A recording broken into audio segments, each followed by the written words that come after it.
Welcome to the first lesson of many in regards to distortion playing with a 6-string Viper. I'm going through a tone bone pedal, which is then going through a Marshall amplifier, and this of course is the Mark Wood genius made instrument, the Viper.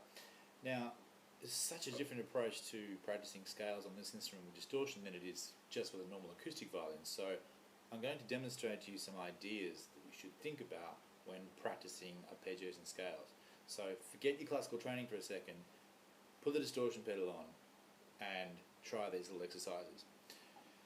Because what you're trying to do is to sound like a guitar. Essentially that's what you're doing. This looks like a guitar now, so you've got to think like a guitarist.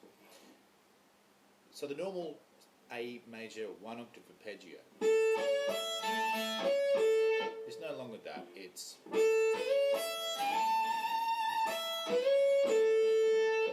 so you're sliding up to the C sharp,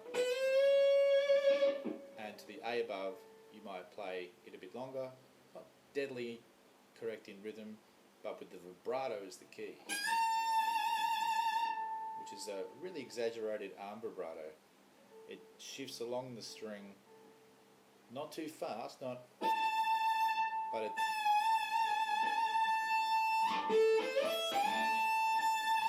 and in that case I dropped off, but I dropped up on the C natural in the minor arpeggio. And that was a slight bendy kind of blues note interpretation. You can practice any arpeggio, any scale, slowly to start with, bending, vibrating, doing all sorts of variations to the note to make it sound interesting.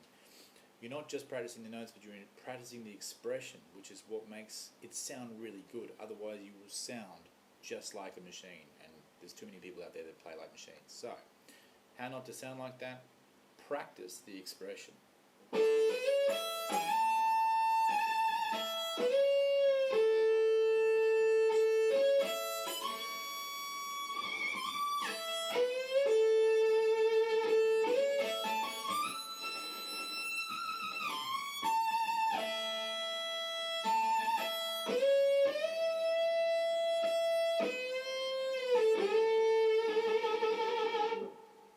That's one idea for an arpeggio.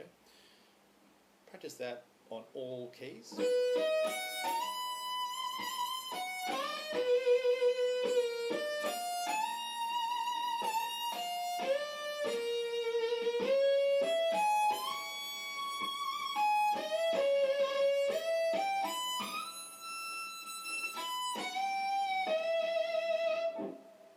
Any key, any position, any string.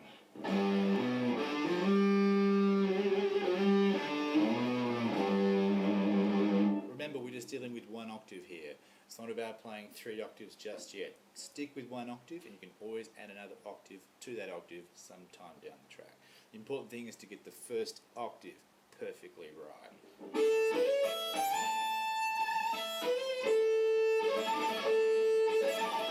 And then you can add extra octaves later on. Getting to a scale, A major scale. There's 2 different ways you can bow the distortion violin. You can either separate it like I just did, or you can slur it in groups of 2 notes. Or you can slur it all. In that case I divided it in 2, but you can do it all. Whatever you like. Definitely practice all your scales with different of those bowings, but importantly, the rhythm you can change. You can make it start out slow and gradually get fast, or the other way around. So for instance like this. Or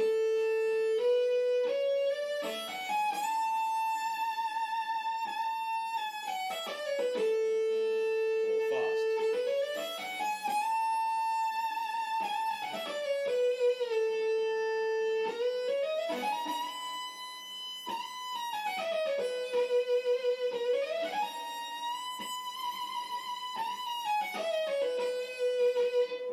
You notice how I'm sliding to the note that finishes the scale. Even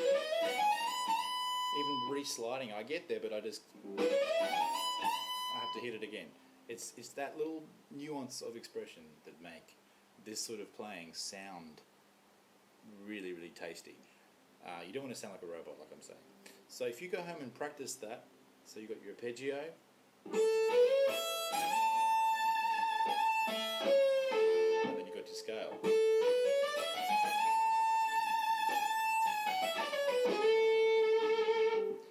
Master that in one octave on every string in every position, within reason. Of course, you don't want to do it all the way up here. But mostly in the first and third positions, I would start with that, and then add your fourth, fifth, sixth position. Don't go too nuts at first. Start with your open positions and gradually move into the different positions. Once you've got that, you can then make it 1 octave, 2 octaves, 3 octaves, and then you can increase the speed. But start with 1 octave only, and then you will start rocking. Thanks for watching.